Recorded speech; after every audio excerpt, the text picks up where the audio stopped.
What Ike Allen and Andy Anderson have created at AVAIYA is what the world needs. Hello, AVAIYA family. I'm Andy Anderson. My partner Ike Allen and I are teachers, mentors, and the co-owners of AVAIYA University. AVAIYA is the creator of over 1,000 books, films, courses, teachings, and other supportive resources. Thank you, as always, for joining us. Our fellow teacher Ken Page is back with us today to talk about the 4 central keys for healing from narcissistic abuse. Ken is a renowned psychotherapist and a leading voice of hope and wisdom for everyone seeking to find and cultivate healthy, lasting love. He is a podcast host, best-selling author, and co-founder of Deeper Dating. Ken is passionate about helping people understand the search for love as one of the greatest spiritual adventures in life, and he celebrates the inclusion of the LGBTQ community in the banquet of wiser relationship advice. Ken lives in Long Beach, New York, with his husband and children and their pets. Welcome back to AVAIYA, Ken. Glad to be here. Thanks for inviting me. Yeah, always great to see you. I always love our conversations, and So I do would love I. it if you'd start us off with your take on what narcissistic abuse is. Yes, yes. Well, the essence of the narcissistic experience, narcissism connotes a wound to the sense of self that is so profound that when we have these profound wounds, we often reenact them on other people. We reenact them again and again. It's like we're required to do that, and unless we heal them. So a narcissist enacts the anguish and the deepest trauma to self that they have experienced. And the experience of being in a relationship with a narcissist is agonizing in lots of different ways. It's agonizing because the narcissist might be brilliant, they might be charismatic, but always, always, always, they use their intelligence, their wiles, their cunningness, and their conscious and unconscious defenses to make themselves either into the victim or the hero again and again. So what role does that leave their partner with? Either the perpetrator who feels terrible about being a perpetrator, or the being of lesser value in the relationship. And it always has to be one of those. The trauma that creates for those of us who are in a relationship like that is we lose a profound amount of self-esteem, and without even realizing it, we reshape ourselves to give our partner what they need, because if we don't, there is going to be hell to pay. A narcissist will use our deepest points of insecurity to get what they want and to reel us in again and again. So that it's a devastating, devastating experience. It's really hard to get out of. And just to add one more thing is that often we don't know the full extent of the toxicity of our partner's narcissism until we try to break up or separate. And if there's custody of children involved, it's even worse. It is more agonizing. That's when we see the kind of full flourishing of the toxic qualities of the narcissist. And that's a really hard and scary thing. Hopefully we learn from those lessons, but there's deep trauma that needs to be healed both during and after these relationships. And then there's intense support needed in order to be able to get out of them. Yeah, so interesting, and I'm so glad you mentioned the hero and the victim, and then the perpetrator. The drama triangle, as I remember it from looking at that a long time ago, and how the roles can shift in those kinds of relationships. Yeah. Yeah, pretty fascinating. I'd never heard anyone talk about narcissism as it relates to that, but that makes perfect sense. Mm. And so, okay, so we've talked about what this kind of abuse is, where it stems from, what kind of damage it creates for someone who's in a relationship with them. So, in the world of healing from that kind of abuse, can you go through your 4 keys to healing? Yes, absolutely, absolutely. Because there is a relentless focus, like the center of the universe is the self of the narcissist. Those of us who are in narcissistic relationships lose our sense of self. That needs to be reclaimed. There's such a profound way that we are devalued again and again, where we can't first reference, what do I feel? What do I need? Because if you're in a relationship like that and you're stuck in it, you've already calibrated and organized yourself to put the narcissist's needs first in so many ways. So the first question there is to let's say you're in the relationship. The first step is to start recognizing the parts of yourself that you have not been able to claim, the parts of your life that you've given up. God knows the relationships and the friendships and the connections that you have had to give up because of the narcissist's needs, your own needs, the things that you love. We need to kind of recognize the parts of ourselves that we've had to give up in order to let the narcissist remain in the center of the universe. That's a really important piece. And what goes with that is reclaiming self-love. The other keys really fit into that. And I'm just going to say one of the biggest other keys is getting support. Like, don't think that you can do this alone. Don't think that you can do it alone. You should not do it alone. And also remembering the fact that when you do try to leave, it's going to get worse. And it might even get dangerous, financially, emotionally, even potentially physically. So we need help and support and expertise in order to extricate ourselves. Now, occasionally someone might want to stay in a relationship with a narcissist because they're working on it. And maybe it's a milder form of narcissism. And, maybe they really love you and they really care. In that case, get couples therapy. Once again, support is just absolutely essential. Don't try to do it alone, because just like a compass that has to point north, the narcissist's tendencies, especially when they feel threatened, which they often do, or fragmented inside, which they often do, their magnetic north is going to go back to their narcissistic treatment of you, which is going to really suck and hurt and be painful. So get help as a couple if you decide, at least for the time, that you want to stay in the relationship. Then there's the reclaiming of self that has to happen. In the work that I do, what I teach is the recognition of your core gifts, which are your treasures, which kind of get orphaned in a relationship with a narcissist. And that is learning to notice and dignify the things that hurt you the most, the things that bring you the most joy, and making space for the things that hurt you in the relationship, turning your anger into an ask, being able to state what your needs are, to reclaim your independence, to reclaim the relationships that have been damaged and tarnished by the narcissist's jealousy, need, demands, threats. So there's a reclaiming of your core gifts, which are the things that make you you, and learning to re-treasure them. In my work, I teach people how to do that, because these are gifts that often are hard to honor in our lives at all, but they're the key. They are the place where we kind of have our personal renaissance. And these are questions to ask yourself. What are the things that fill your heart the most? What are the things that make you feel right inside, that give you a sense of peace? And what are the things that make you feel trampled on? What are the things that make you feel there's not enough oxygen for you? These are the ways that we learn to honor and treasure ourselves, by finally feeding those needs behind. And this is like a very profound thing that I've been thinking about, and actually a very wise client said to me, that behind every wounding is a deep ask. Like when you're feeling really bad and you go down into it, past your defenses, you think, well, what is it that I need? What would that look like as an ask? What is the thing that I'm not getting? The minute you can ask that question, you have empowered yourself in profound ways. And there's a call to come back to yourself in that. So these are the pieces of self-loving work.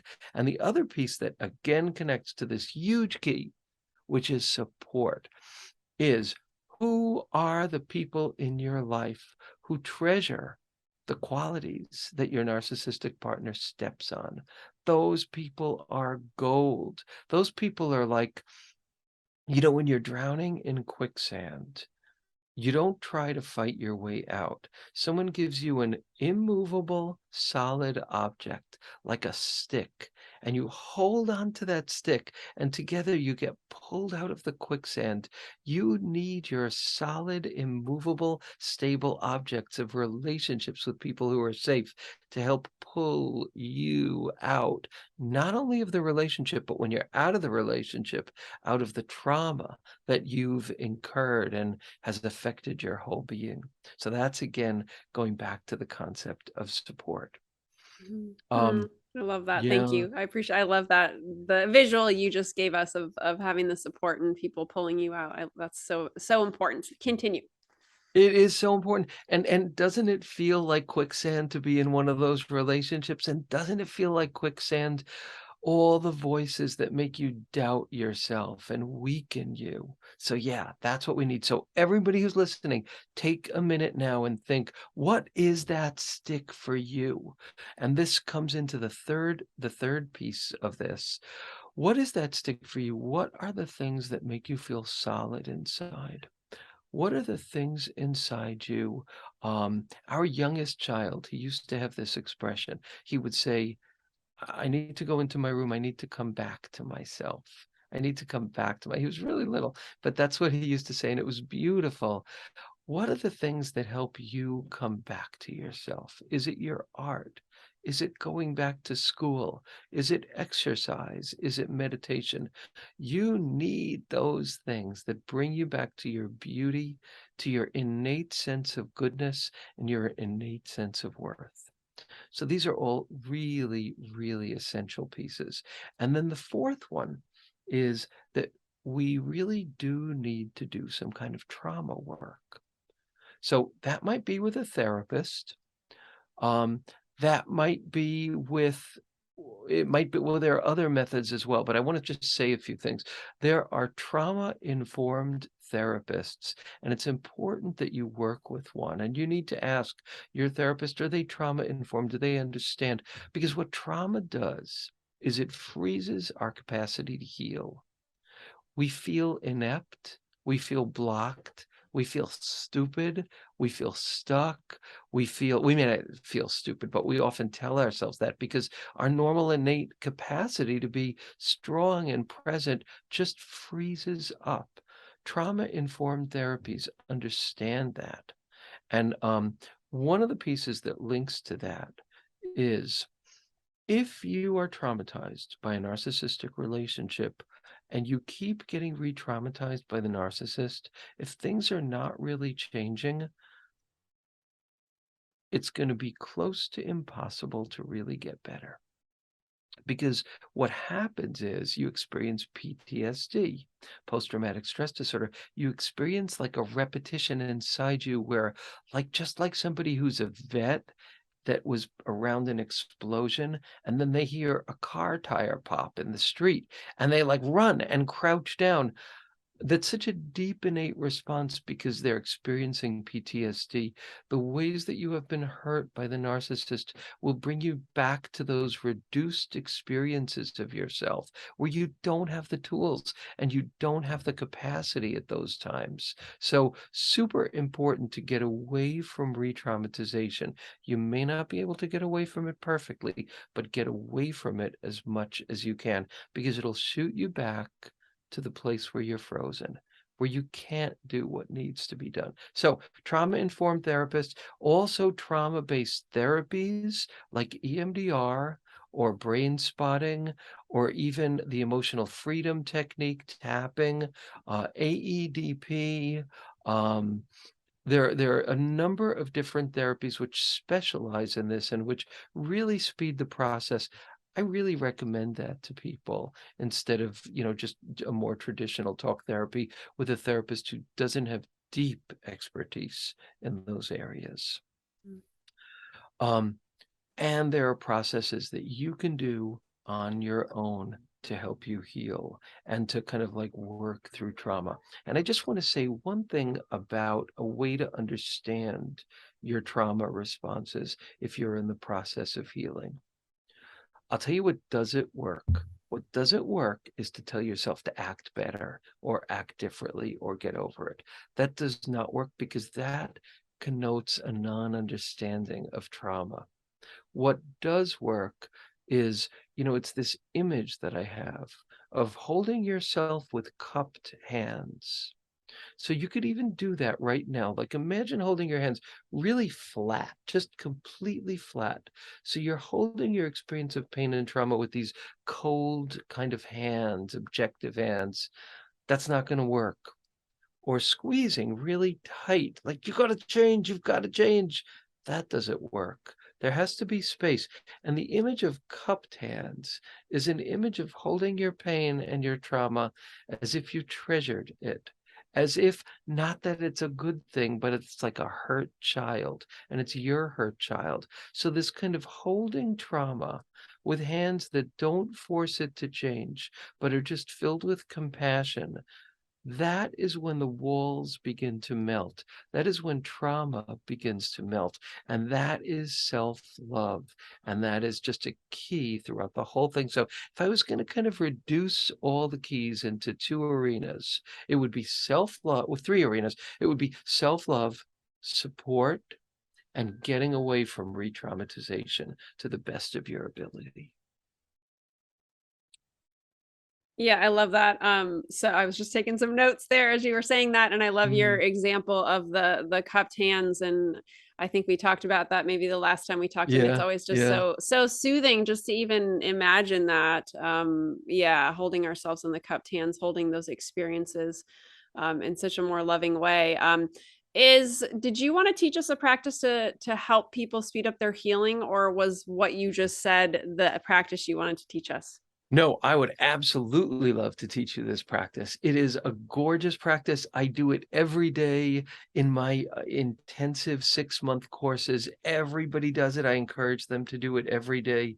And it's called the inner mentor process. And I will just teach it to you really quickly. It's a beautiful, beautiful process. And what it does is it helps you not just imagine a you that is healed from this trauma, but become that you and then call out guidance to yourself today. Beautiful, beautiful process. And I'm going to lead you in it right now. Do I have time to briefly lead people in it? Yes, please. Good, good, good, good, good. Okay, so what I would like to ask you to do, and this is for a community that knows what trauma is like and knows what living with a narcissist is like and knows to some degree what healing is like, because you wouldn't be here if you didn't have at least some strong image of what healing could look like for you and who you would be and become when you're healed. So, okay. So what I'd like you to do is to think of a time when you got through an obstacle that was really difficult, a time that you kind of triumphed around an obstacle that was difficult. It doesn't have to be a huge thing. It might be a big test that you had to take for your career, or a troubling relationship, or a physical injury or an illness. But sometime when you could say, I really experienced mastery, like I got through that. I survived and I used my strength. So take a minute to think of one experience like that. And remember what that felt like inside, what you felt like inside, because that's the you that you are going to be inhabiting more and more on this healing journey. Okay, just hold that memory. And now I'd like you to remember a time when you felt real, healthy love in your life. A mutual love. It could have been with a pet. It could be with a spiritual figure. It may not have been with a person.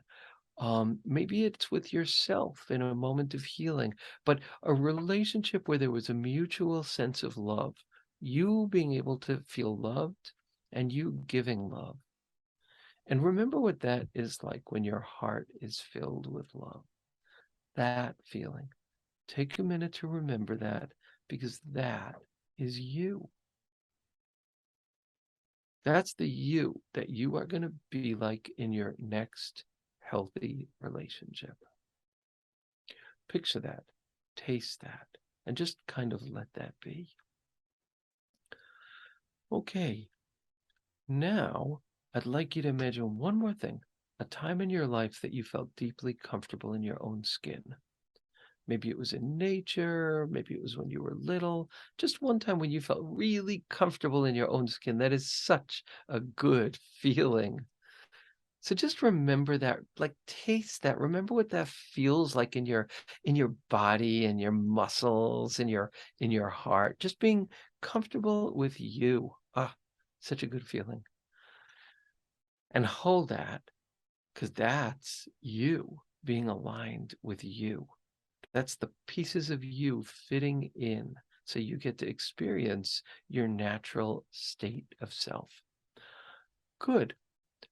So we got this image of you being deeply comfortable with yourself, you filled with love, and you experiencing some empowerment and mastery.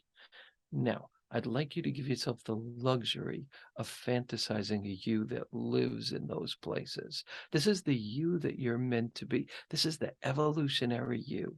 This is like the older sibling, most evolved version of you. So just give yourself the luxury of picturing you like embodying that fully, magically, amazingly. Let it be big. Let it be big. This is an imagination process. So picture that awesome you that lives there. What does this person's eyes look like? What does your face look like? How are you standing? Where are you? What are you wearing? Just get a taste of this you. And now we're going to do something fun. You're going to jump into that you. You're going to imagine, just imagine that you are in that beautiful you, which is a leap of imagination, but also not, because it's just you. That's the you that you could feel and taste that you're meant to be. So step in there. Imagine stepping in there. Okay, so now you are inside this gorgeous, evolved essence of you. And look at the you of today, right now, listening to this summit. That you, from this place of being your inner mentor, this gorgeous embodied you, call out guidance like you would do to a child that was lost, and you're saying, no, no, no, I'm right here. Turn this way, then go this way, and just come to me. You're going to call out guidance to the you of today to help you get to this place. Do that right now. Do it out loud. Do it in writing. If this is recorded and you can pause the recording, do that. In any way, just do that now and let the words just come out of you.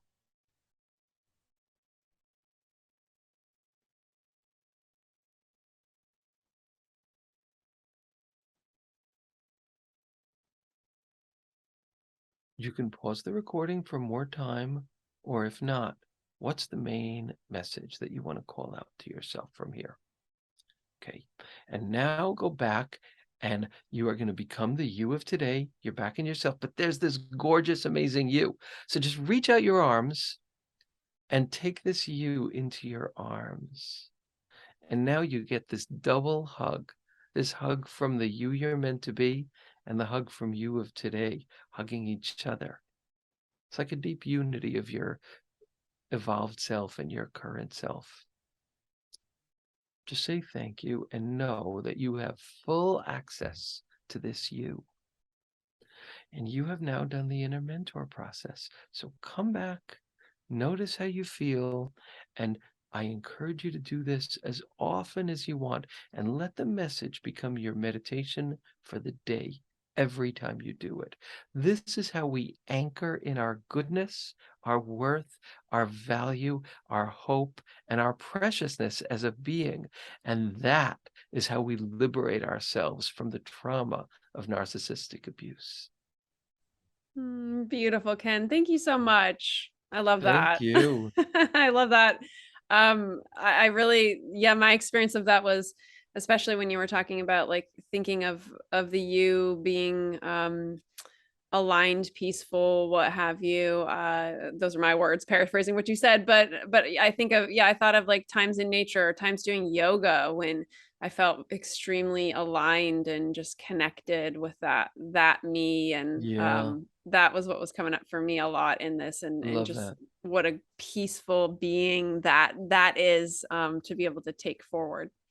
Yes, and that you is bursting with wisdom for the you of today. So why not tap into that like every day? Yeah. Yeah, Yeah. that's so beautiful. I love that. I always love talking to you. You bring, once again, just such a soothing, loving take on everything to the Thank conversation. So you. I always appreciate it, and thanks for taking us through that exercise for people watching. Let's talk Yes. about how people can learn more about you. I know you have a great free gift for them, and there's a button Yes. for that below. Can you share about that? Absolutely. So the free gift is a training, a 45-minute workshop training, um, which teaches you the 4 stages of deeper dating, including a beautiful piece of work on your core gifts, which we began to talk about to help you name and identify your core gifts. And it's really for people who are looking for a relationship, but it's also for people who are in a relationship and are looking for deeper intimacy within that relationship. So it's a beautiful kind of like miniature 45-minute rich workshop that takes you through the biggest insights of this process that I have developed. So it's a free gift I just developed, and I'm really, really happy about it. So everyone will have access to that. Mm. Another thing that I do that is actually I'm interviewing for it right now when this comes out, um, is the Deeper Dating Intensive, which is for a small cohort of people who want to work closely and personally with me on their own intimacy journey. Well, thank you so much for all of that, Ken, and for the new free gift. That's exciting for people who have watched your classes before. So again, everyone, buttons are below. You can check out that free gift and everything else Ken was just talking about. Do you have any last insights you want to leave people with before we wrap up? I guess my last insight would be that the way you hold yourself, wherever you are in this journey, the way that you hold yourself, or you might even say the degree to which you can hold yourself and your experience with cupped hands, is the degree to which you will be able to heal, grow, and move on. Hmm. Thank you so much for doing this. Thank you so much. Glad to be here. I love the Absolutely. work you do, and I'm glad to be a part of it, Andy. Yeah, well, thank you for being a part of it. And thank you also to the AVAIYA students who are watching or listening right now for showing up for yourself on your journey today. We will see you Yes. all again very soon. Take care. Hey everyone, thank you so much for joining us for this last class with Ken Page. He was back with us today talking about the 4 central keys for healing from narcissistic abuse. We went through those 4 keys. Number 1 being recognizing the parts of you in your life that you've given up in this unhealthy relationship, and then reclaiming those parts, reclaiming your self-love, recognizing or re-recognizing your core gifts in life, your talents, your strengths, all of those amazing things that make you unique. Number 2 being getting support. And within this, I thought it was so important that he talked about who are the people in your life that cherish the qualities in you that the narcissist or the person that you've been in a relationship with that hasn't been healthy, that they don't cherish in you. So finding those people around you in your life, maybe it's friends, family, or what have you, that actually cherish those parts of you, and get support from them, and help yourself get your needs met through those healthy people. Number 3 being just remembering what makes you feel like you, what makes you be you, what makes you feel solid inside, what helps you come back to yourself, what are the things that you need to do in order to come back to yourself. Maybe you need to take nature walks, maybe you need to do some yoga. Those are 2 of my favorites. Maybe you need to do some meditation. Maybe you need to do artwork, all those kinds of things that help you come back to you. And it's, of course, unique to all of us. And number 4 being trauma work. So working with a trauma-informed therapist, or doing types of trauma work like somatic experiencing or EMDR, brain spotting, tapping, those kinds of modalities that are going to actually help address that trauma that you've experienced. So I hope that you found this helpful in your journey today, everyone. We will see you again soon. Take care. AVAIYA has changed my life. AVAIYA has made me the woman I am today. AVAIYA is my home. AVAIYA is personal freedom. AVAIYA is the reason my life continuously improves. Let everyone in your life know about AVAIYA. Everyone needs to know about this amazing company. Thank you, AVAIYA, for appearing in my inbox. What Ike Allen and Andy Anderson have created at AVAIYA is what the world needs.